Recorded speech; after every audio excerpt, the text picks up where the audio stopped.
Hello, this is your daily briefing and you are welcome to it.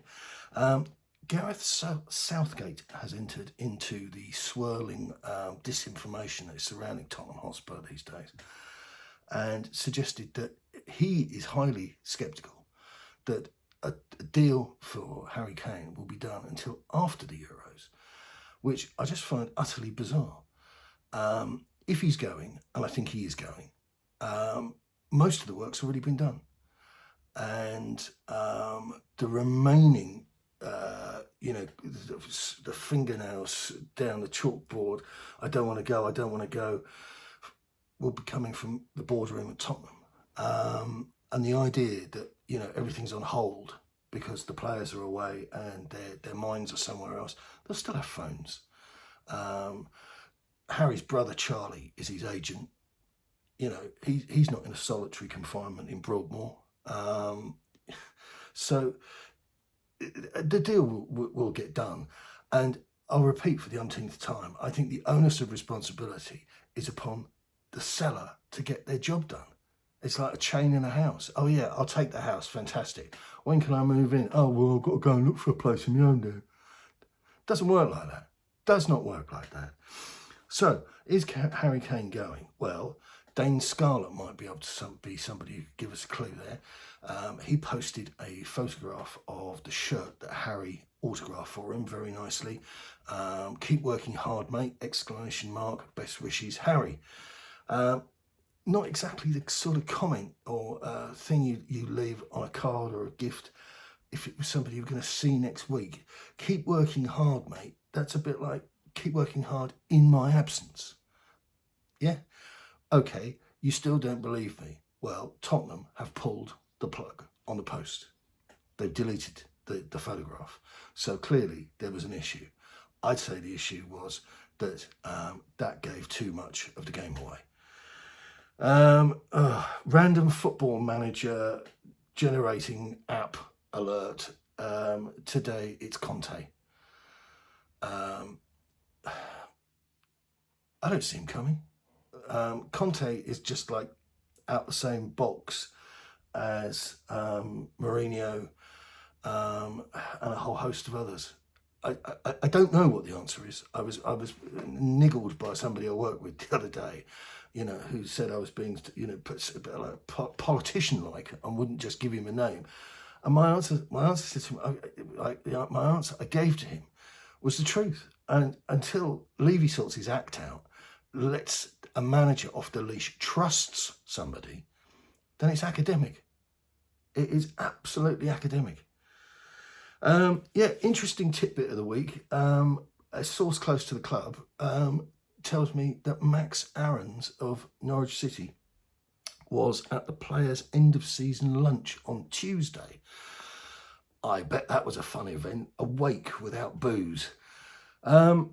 Who knows what the criteria is there? I would have thought that would be a pretty kind of secure operation, so stuff doesn't get out. So if he was there, then this suggests to me that's been done. With Serge Aurier wandering around smirking and japing with Tongi after the other game the other week, I don't see a future for that guy. And he's been linked with a move back to France for a good long while. It makes a lot of sense. I know it's definitely a Levy purchase because I was also given to understand that Jose had a problem with the kid's height. But, who knows? And the last one I throw into the same barrel as the Conte link.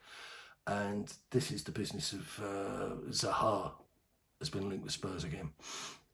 What I can tell you on that is that, number one, we definitely spoke to that guy a couple of years ago.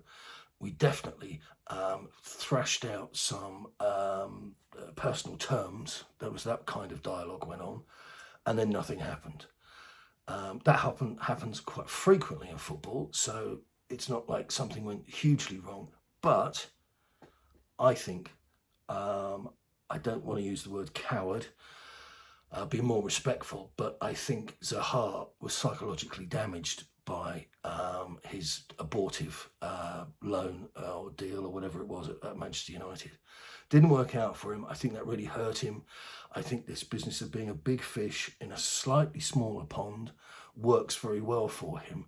And I'm almost tempted to say they're doing it to bump up his wages on a regular basis, because every couple of years, every other year, Zaha 2... does the rounds. Don't dislike him.